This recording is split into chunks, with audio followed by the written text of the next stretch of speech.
Ar jauti, kaip viskas kinta, kaip greitai bėga laikas, vis nesibaigiantis darbai, lėkėjimas, bėgimas, nerimas, stresas.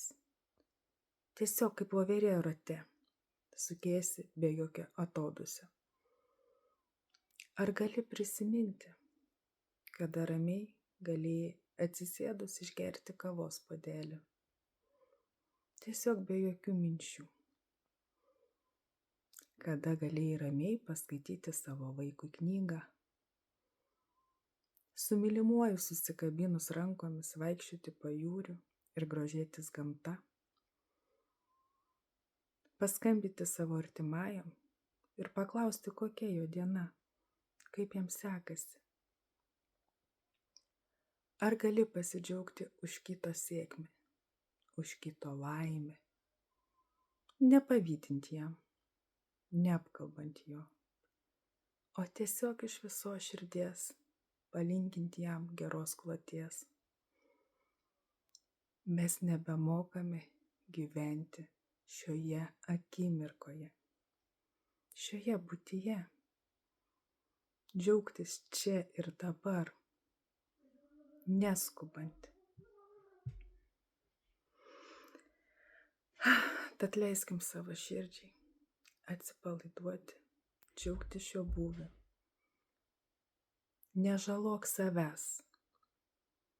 Nerimas, stresas griauna tavo fizinę ir dvasinę būklę. Nežalok savęs savo tamsiomis, blogomis mintimis. Nežalok savęs,